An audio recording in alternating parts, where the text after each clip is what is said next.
Selamat pagi Bapak Ibu dan Saudara dikasih Tuhan. Shalom. Bagaimana kabar hari ini?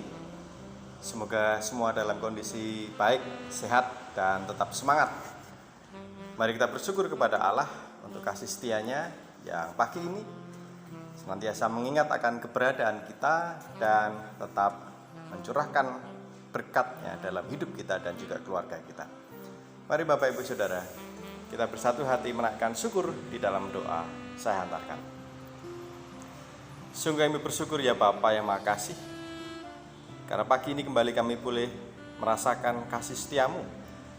Hari ini kami kembali boleh merasakan berkat-Mu yang sungguh luar biasa. Berkat kehidupan, berkat kesehatan, kekuatan, dan juga sukacita yang tetap dan masih boleh kami rasakan bersama-sama dengan keluarga kami. Ya Tuhan, biarlah kami hari ini boleh memulai setiap karya, aktivitas dan pelayanan kami dengan penuh sukacita karena senantiasa mengingat akan penyertaan-Mu. Dan biarlah hari ini juga kami boleh mengawalinya dengan merenungkan sabda firman-Mu.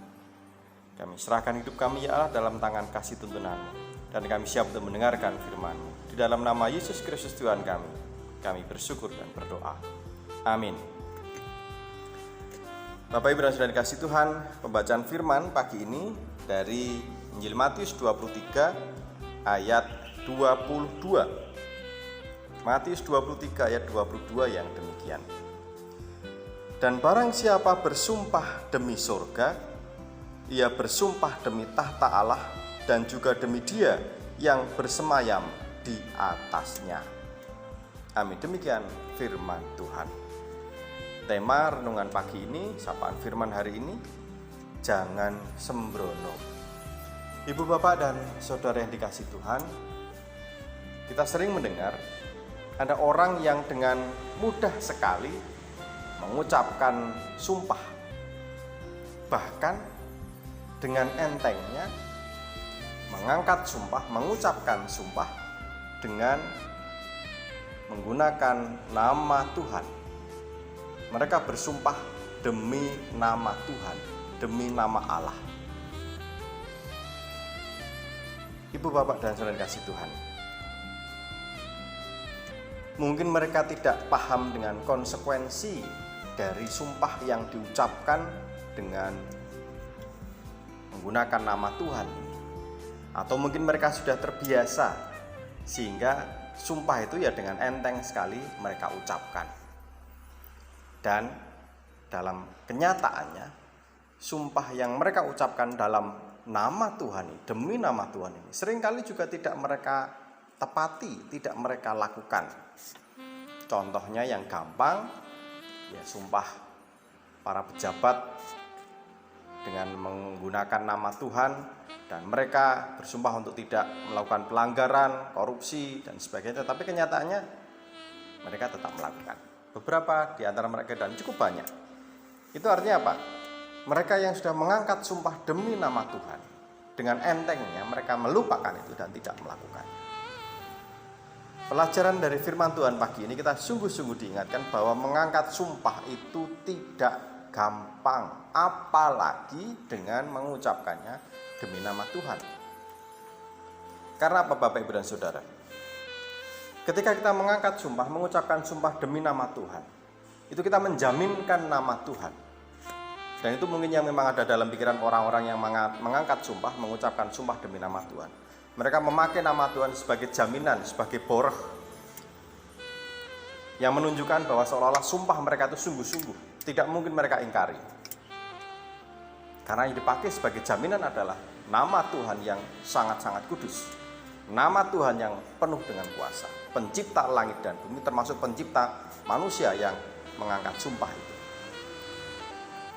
Konsekuensinya sungguh sangat luar biasa. Bersumpah demi nama Tuhan berarti menggunakan nama Tuhan, menggunakan Tuhan sendiri sebagai jaminan.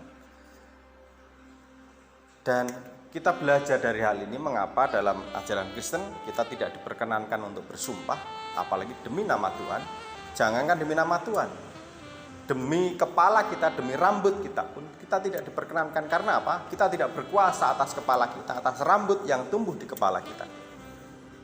Sementara kalau orang bersumpah menggunakan nama Tuhan itu menjaminkan Tuhan sebagai boroh tadi. Ibaratnya seperti orang yang pinjam uang di bank, memakai sertifikat tanah atau rumahnya atau BPKB kendaraannya sebagai jaminan. Ini yang perlu dipahami. Jadi seolah-olah Tuhan yang kita pakai sebagai jaminan ketika bersumpah itu adalah Tuhan yang ada dalam kuasa kita, dalam kepemilikan kita. Seperti benda tadi, sertifikat atau BPKB. Apakah memang demikian relasi kita dengan Tuhan? Apakah Tuhan itu seperti benda yang kita kuasai dan bisa kita jaminkan sesuai dengan kemauan kita? Yang kalau kita tidak sanggup untuk membayar cicilannya, ya sudah, ikhlaskan untuk dilelang sertifikat atau BPKB itu. Tidak, Bapak Ibu Saudara. Jangan sembrono mengangkat sumpah, terlebih lagi bersumpah demi nama Tuhan. Karena kita ini bukan apa-apa dibandingkan Tuhan. Kita ini ciptaan Tuhan. Jangan pernah berani-berani menempatkan Tuhan sebagai penjamin, sementara kita sendiri tidak punya niat sungguh-sungguh untuk mewujudkan sumpah itu. Itulah mengapa Tuhan Yesus mengingatkan, jangan bersumpah. Kalau ya, katakan ya. Kalau tidak, katakan tidak. Kita diajar untuk menjadi pribadi-pribadi yang bertanggung jawab, yang jujur apa adanya. Jangan pernah bersembunyi di balik nama Tuhan, mengatasnamakan nama Tuhan, untuk menutupi ketidakmampuan kita untuk menepati apa yang menjadi tanggung jawab kita. Tentu ada konsekuensinya, Bapak Ibu Saudara. Mereka yang mengangkat sumpah demi nama Tuhan dan lalu mengingkarinya, ya seperti para koruptor yang ketangkap itu. Hidup mereka akan dijungkir balikan. Oleh karena mari Bapak Ibu Saudara, kita belajar untuk menempatkan Tuhan sebagai penguasa dalam kehidupan kita. Dan mari kita belajar untuk sungguh-sungguh bersujud menyembah kepada Dia. Dan kita belajar menjadi pribadi-pribadi yang bertanggung jawab sesuai dengan kapasitas kita, kemampuan kita. Kalau memang kita tidak sanggup, jangan pernah bersumpah. Atau ketika kita sudah berjanji, ya mari kita wujudkan dengan sungguh-sungguh. Kita upayakan untuk mewujudkan apa yang menjadi janji kita, tanggung jawab ini dengan sebaik mungkin, dengan memohon pertolongan Tuhan supaya kita dimampukan. Sekali lagi, jangan sembrono. Tuhan adalah penguasa hidup kita. Dia yang menguasai kita, bukan kita yang menguasai Dia. Serahkan hidup kita kepada Dia. Biar kita senantiasa dituntun olehnya untuk terus merasakan damai dan sukacita. Selamat berkarya. Tuhan memberkati.